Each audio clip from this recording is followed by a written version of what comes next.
Hello friends, welcome to सम्यक online और मैं हूं आनंद। आज विश्व पर्यावरण दिवस है। आज 5 जून है और इस वर्ल्ड एनवायरनमेंट डे पर भी मैं आपका स्वागत करता हूं। तो आज का जो हमारा टॉपिक है बेसिकली वो एनवायरनमेंट को लेकर है।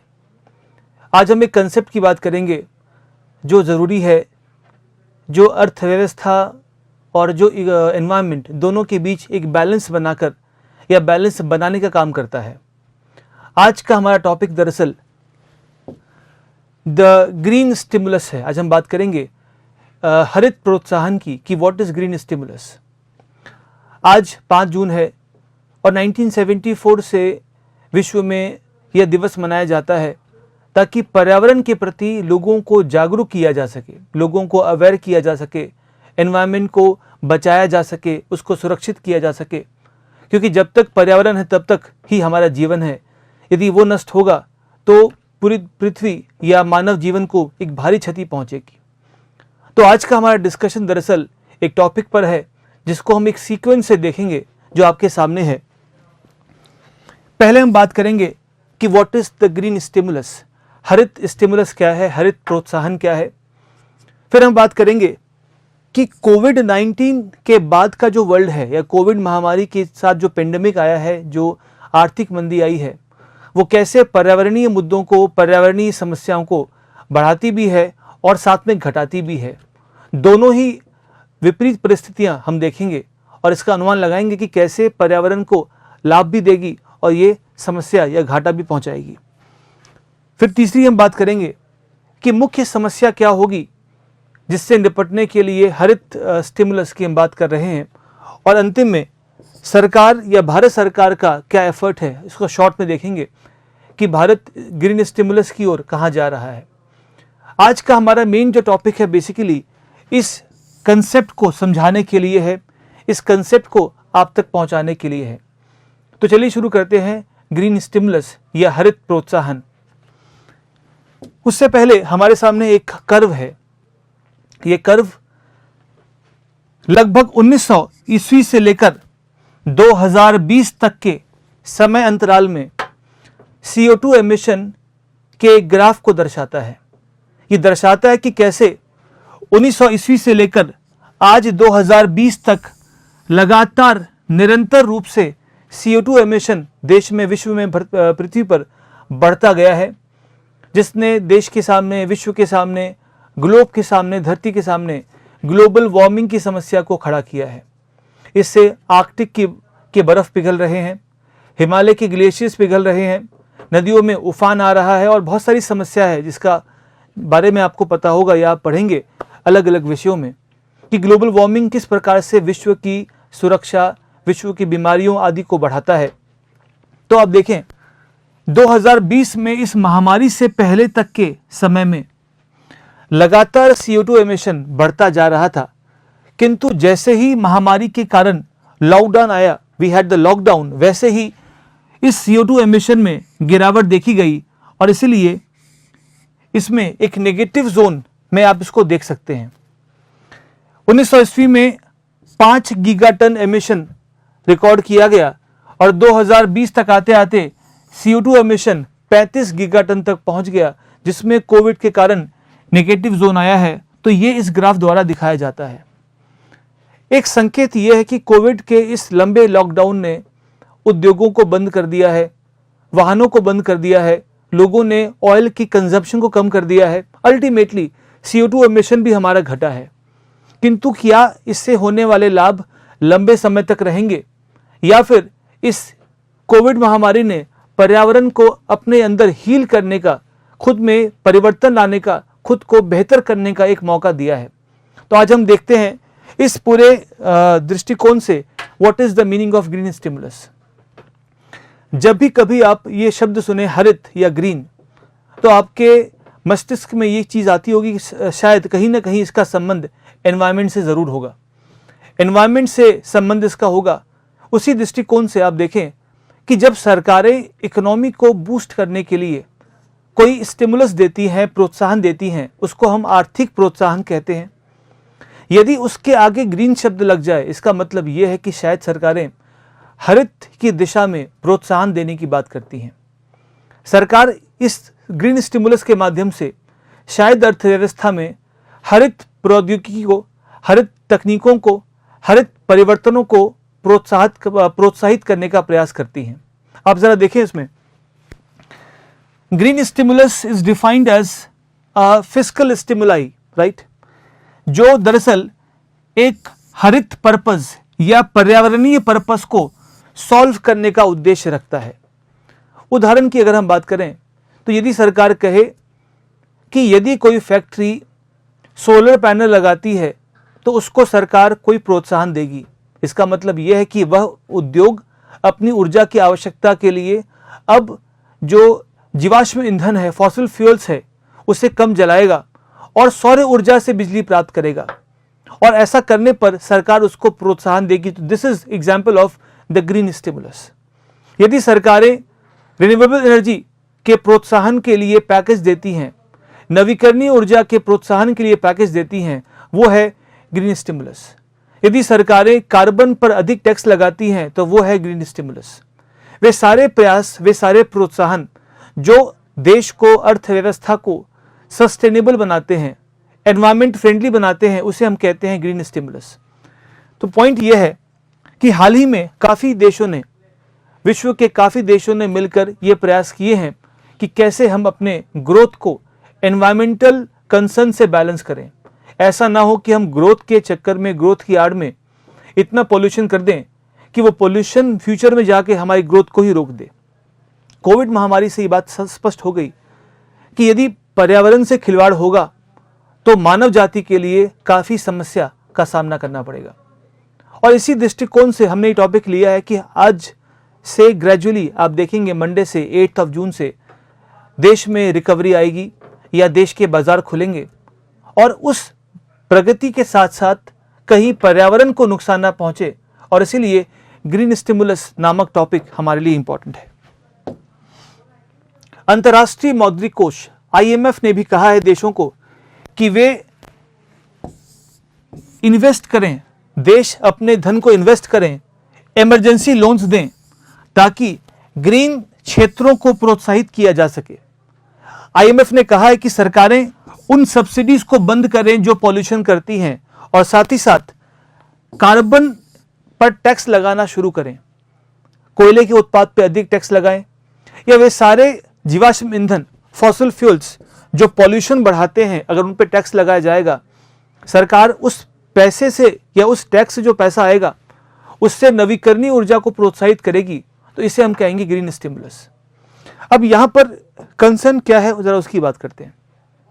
अर्थव्यवस्था पिछले 60 दिनों से लगभग बंद पड़ी है, न केवल भारत की बल्कि विश्व की भी। और जब ग्रेजुअली अर्थव्यवस्था खुलेगी, कोविड महामारी का संकट थोड़ा सा टलेगा, तो ये संभावना है कि देशों के सामने इकोनॉमिक रिफॉर्म्स सबसे बड़े उद्देश्य होंगे। पर्यावरण का उद्देश्य बैक सीट ले लेगा, उस पर देश ध्यान नहीं देंगे। और ये पूरी संभावना है कि आने वाले दिनों में रिकवरी को प्राप्त करना ही सबसे बड़ा उद्देश्य होगा, ना कि एनवायरनमेंट को सस्टेनेबल बना के रखना। और इसलिए हमने शुरू में देखा कि कोविड महामारी का जो काल है, ये अपने साथ लाभ और चुनौती दोनों लेके आता है। हमने ग्राफ में देखा कि कैसे इस लॉकडाउन से कार्बन एमिशन कम हुआ, तो नेचर को अपने आप को हील करने का मौका तो मिला, बट जो ये हीलिंग हुई है ये बहुत लंबे समय तक चलने वाली शायद दिखाई नहीं देती है। वो इसलिए कि अब देश खुलेंगे और सारा का सारा फोकस उद्योग पे होगा, रोजगार पे होगा, ट्रांसपोर्टेशन पे होगा। तो एनवायरमेंटल जो कंसर्न्स हमने अभी तक देखे हैं, सुने हैं या उन पे काम किया है, उन पे फोकस घटेगा और सारा फोकस उत्पादन पे होगा, जो फिर से भविष्य में पर्यावरणीय समस्या लाने की संभावनाएं रखता है। आगे बढ़ते हैं। वैसे भी अगर आप देखें, ग्रीन स्टिमुलस के साथ साथ कुछ लाभ ये जुड़े हैं, या ग्रीन स्टिमुलस देने के पीछे देशों को प्रोत्साहन इस बात का है कि आने वाले दिनों में कोयला महंगा हो रहा है, कोयला डिप्लीट हो रहा है। एज अ रिजल्ट उनके पास ये ऑप्शन बचा है कि यदि वो अपने उद्योगों को लॉन्ग टर्म चलाना चाहते हैं तो उन्हें ग्रीन स्टिमुलस की ओर अपने आप ही जाना पड़ेगा। यदि वो आज से ही इस प्रकार के प्रोत्साहन पैकेज से सौर ऊर्जा या वायु विंड ऊर्जा या अन्य प्रकार के क्लीन एनर्जी को अडॉप्ट करते हैं, तो क्लीन एनर्जी दरअसल उनको लॉन्ग टर्म हेल्प करेगी, उनको बनाएगी सस्टेनेबल, और अल्टीमेटली अर्थव्यवस्था में इकोनॉमी के साथ साथ पर्यावरण पे भी ध्यान दिया जाएगा। एक थिंक टैंक है, एक थिंक ग्रुप है जो रिसर्च करती है, जिसका नाम है कार्बन ट्रैकर। उनका अनुमान है कि 2020 तक के अंत तक विश्व के 46% coal based power plant loss में होंगे, राइट। इनका मानना यह है, इसके दो कारण हैं। पहला तो कोयला कॉस्टली हो गया है, दूसरा इन दिनों चूंकि लॉकडाउन है, आर्थिक गतिविधियां काफ़ी ठंडी है, तो इस साल के अंत तक लगभग 50% कोल पावर प्लांट्स लॉस में होंगे, क्योंकि कोयला महंगा है और डिमांड पावर की क्या है, कम है। इसलिए उनकी जो वायबिलिटी है वो खतरे में पड़ जाती है। इसके अतिरिक्त उनका यही कहना है कि 2030 तक ऐसे कोल प्लांट की संख्या या उनका प्रोपोर्शन 52% तक पहुंच जाएगा। मतलब more than 50% of the coal plants would function at loss by 2030। और ये भी कारण है कि देशों को अभी से हरित पैकेज, हरित स्टिमुलस देने की ओर ध्यान देना चाहिए। आपको पता होगा कि विश्व को, या we have a global warming, right, और पूरा विश्व इस बात पे लगा है कि कैसे 2000 या इस सदी के अंत तक ग्लोबल टेम्परेचर को 1.5 डिग्री से अधिक बढ़ने से रोका जाए, कैसे तापमान को बढ़ने से रोका जाए ताकि ग्लोबल वार्मिंग ना हो और उसके साइड इफेक्ट्स ना हो। और यदि हमें ऐसा करना है तो एक रिसर्च के अनुसार हमें 2050 तक कोल बेस्ड पावर प्लांट्स को पूर्णतः समाप्त करना पड़ेगा, उन्हें बंद करना पड़ेगा। इसका मतलब ये होगा कि शायद हमें अन्य स्रोतों से, परमाणु ऊर्जा के संयंत्रों से, न्यूक्लियर पावर प्लांट से, विंड एनर्जी से या हाइड्रो पावर से ऊर्जा के उत्पादन पर फोकस करना पड़ेगा।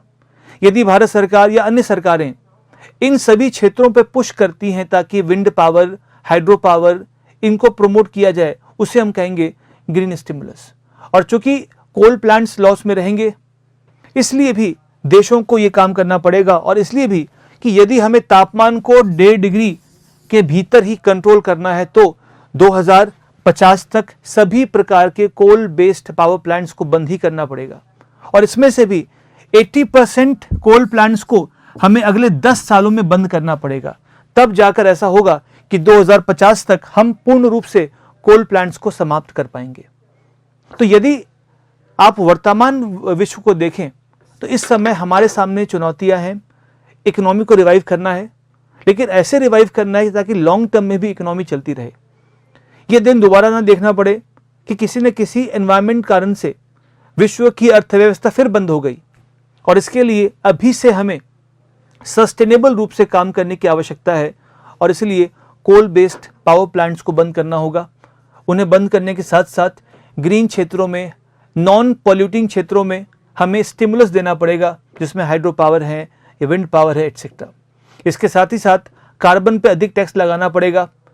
वैसी सब्सिडीज जो पॉल्यूशन करती हैं उसे भी बंद करना पड़ेगा।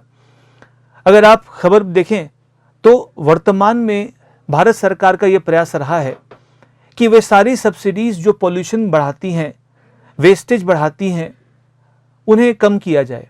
जैसे ये खबर आ रही है कि पंजाब में, तमिलनाडु में जहाँ पर पावर फ्री मिलता है किसानों को, वहाँ पर पावर डिस्ट्रीब्यूशन में भी डायरेक्ट बेनिफिट ट्रांसफ़र लगाया जाए। क्योंकि पावर जब फ्री मिलता है, बिजली जब फ्री मिलती है, तो उस बिजली का दुरुपयोग होता है, उस बिजली को पैदा करने के लिए पॉल्यूशन होता है, और जो पानी उससे निकलता है वो दरअसल उसको फैलाया जाता है, जिससे खेतों की उत्पादकता भी घटती है। तो टोटल एनवायरमेंटल कंसर्न के लिए पावर की सब्सिडी किसानों को मिलनी चाहिए, किंतु फ्री पावर की जगह क्या हो कि जो बिल उनका आता है उन्हें बाद में रीइंबर्स कर दिया जाए, या सरकार उनके खातों में कैश डाल दे और उस कैश से ही वो अपनी बिजली का बिल भरेंगे। तो रिस्पॉन्सिबिलिटी से पावर का इस्तेमाल करेंगे, बिजली का इस्तेमाल करेंगे।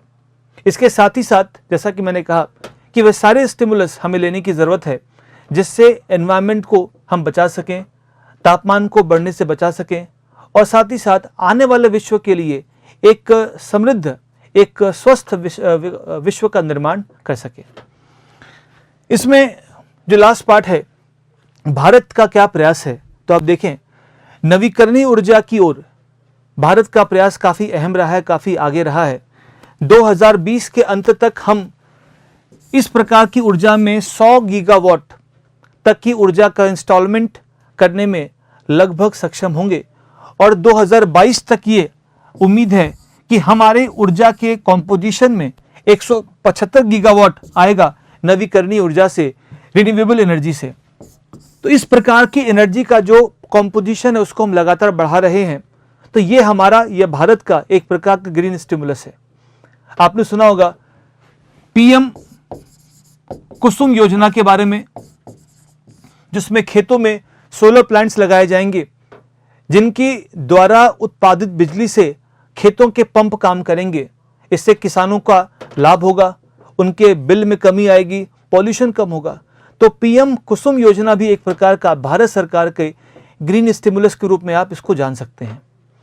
तो भविष्य में इन नटशेल हम ये समराइज कर सकते हैं कि देश की प्रगति इस बात पे डिपेंड करेगी कि वो अपनी इकोनॉमी को और अपने एनवायरनमेंट को किस प्रकार से बैलेंस करता है, और दोनों को बैलेंस करने के लिए अभी से ग्रीन स्टिमुलस पर ध्यान देने की बहुत ज़्यादा ज़रूरत है। तो ये था आज का हमारा डिस्कशन ऑन द एक important concept and topic on the world environment day. आशा करता हूँ कि आपको चीज़ें क्लियर होंगी और इस पे क्वेश्चंस की पूरी संभावना है, क्योंकि ये एक काफ़ी बर्निंग टॉपिक है। तो questions are expected to come on this topic. आप अपने क्वेश्चंस कमेंट बॉक्स में डाल सकते हैं और कल हम एक नए टॉपिक को लेकर हाजिर होंगे, जिसमें फिर से हम दरअसल रूस के अंदर जो ऑयल स्पिल हुआ है उस पर चर्चा करेंगे। हम देखेंगे कि कैसे रूस में साइबेरिया में एक तेल का रिसाव हुआ है और उससे क्या समस्याएं आती हैं। कल मिलते हैं, आज के लिए इतना ही, धन्यवाद।